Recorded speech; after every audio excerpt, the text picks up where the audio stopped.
Okay, bald man talking here. How about you, dirty face? Oh shoot, there it is. You been kissing rubber tires? Huh? What? It's sunburn. No, that is dirt.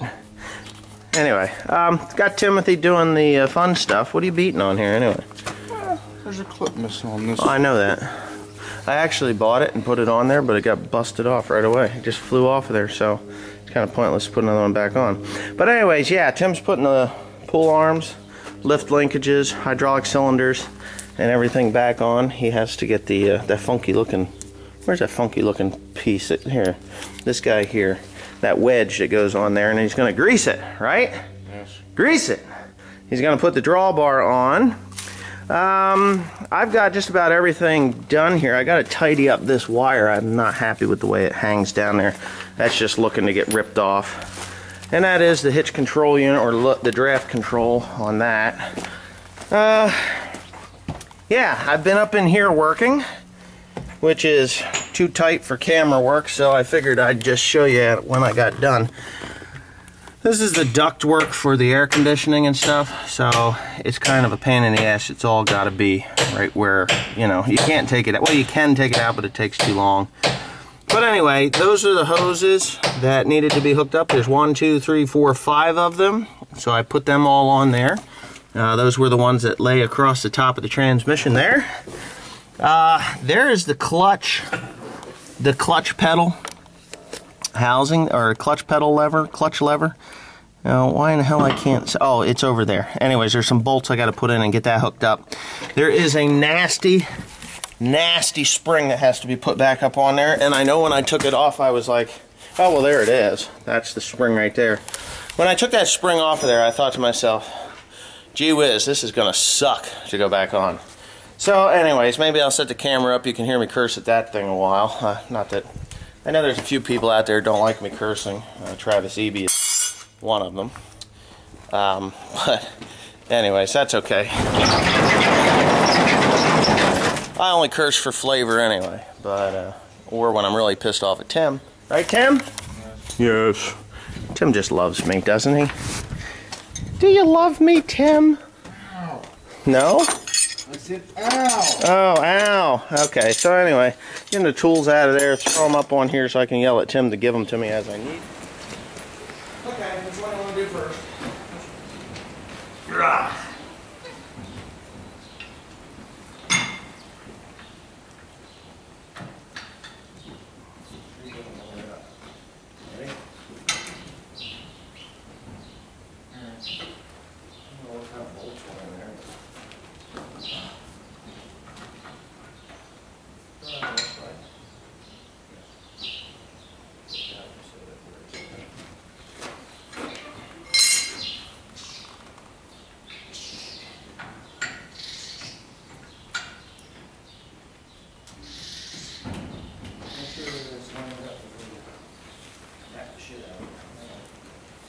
Okay, so a little teamwork there.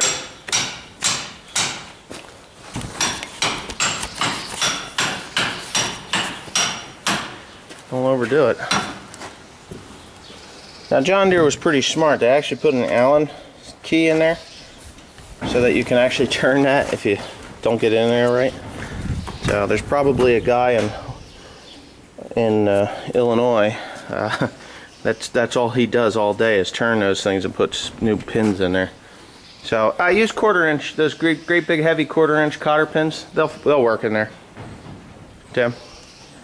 So anyways, all right, back to work. Okay, got a little issue here with a wire being in the way, which is really not too big of a deal, except it can't be in the way. I'm gonna have to stretch it a little bit to get it over what I need to get it over, which is going to be impossible because you can't get it over those without ripping them off. Yeah, you can't have this wire here. It's going to get ripped out. It's a fuel gauge wire, so I'm going to have to take that off.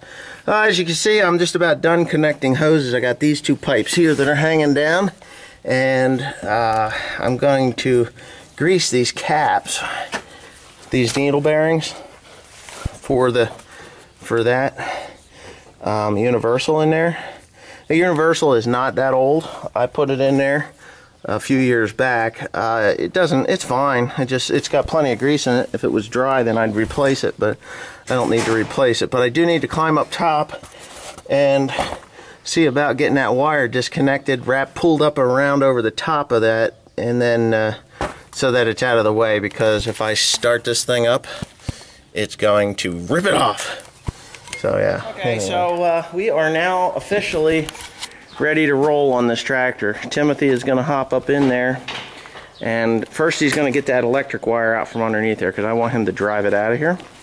Oh, you gotta get the format in. Oh yeah, you're right.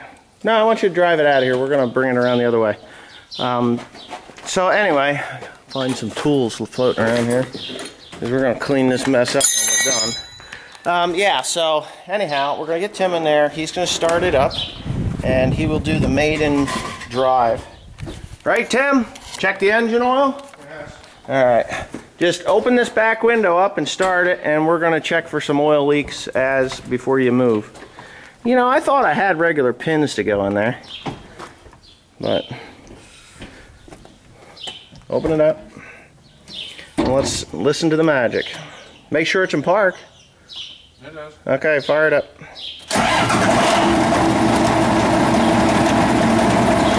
Watching that oil level drop, which I expected it to do. Here goes the lift arms. They're coming up. Okay.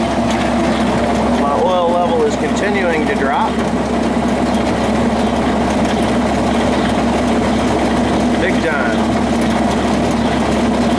Hey, I have a light blinking that says 3-point pitch. No, there's a wire that ain't hooked up then. Oh, release it, drop it down. Push the button. Alright. Well, we got oil pissing. Shut it off.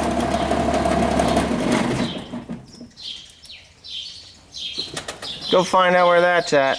Alright. Okay. We'll have to take two. So I figured out what the problem was. I'll show you. It's no big deal.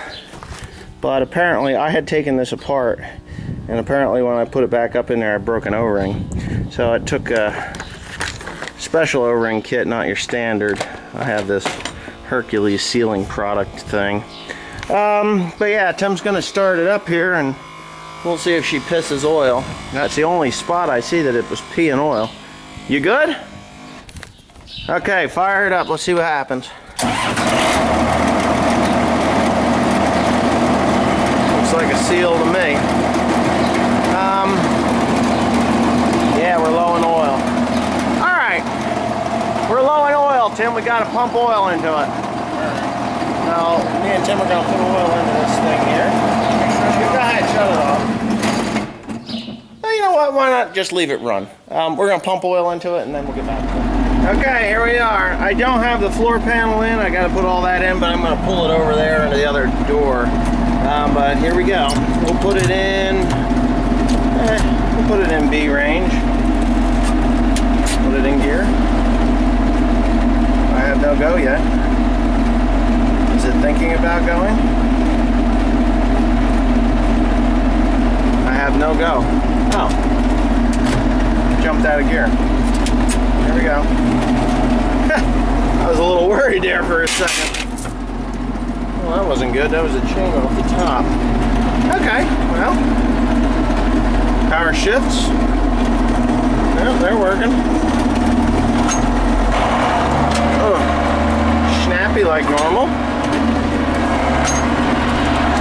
Yep, there it is. Sounds the same.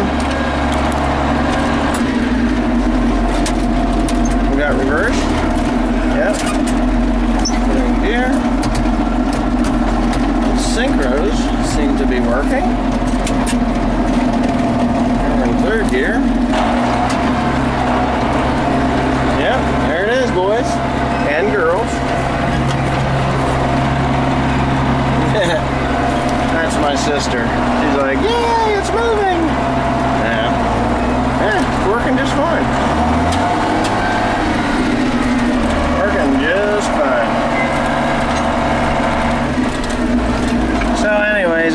that together.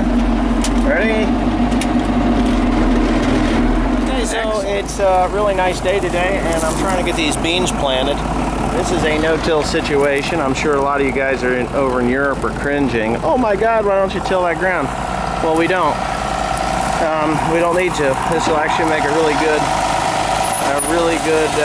crop of beans. Oh, look at that.